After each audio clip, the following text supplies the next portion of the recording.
there's a cover-up. The 9/11 report is a joke.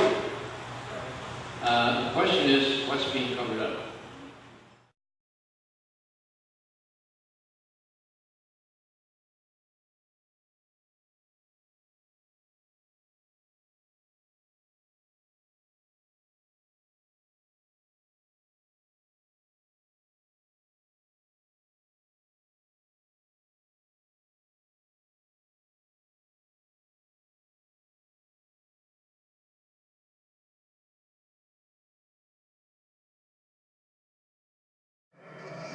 No one has ever been held accountable for the disastrous failures of 9/11. The people in positions such as these are trained to handle emergencies by following established protocols and procedures so that no one has to think about what should be done during an emergency. These procedures are developed and practiced to make them automatic so that lives can be saved. On September 11th, protocols were not followed. Yet no one at any level was said to have been responsible for those failures. The 9/11 Commission told us that it was all due to a failure of imagination.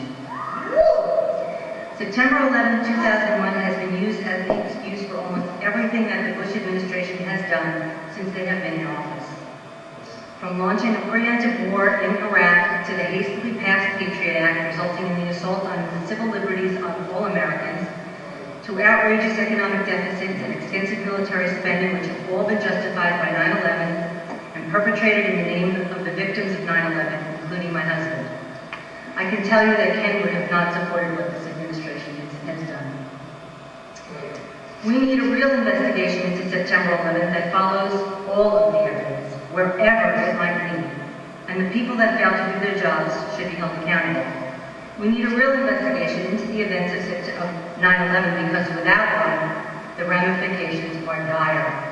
Without the facts, the Bush administration was able to falsely conclude that Iraq had something to do with 9/11 and invade that country. Without the facts, the EPA was able to falsely conclude that the air in Lower Manhattan was safe to breathe when it wasn't and instructed people to simply vacuum up the hazardous World Trade Center debris from their homes and offices.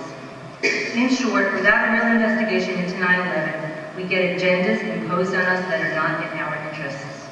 But most of all, we need a real investigation into September 11th as a first step toward taking America back for ourselves.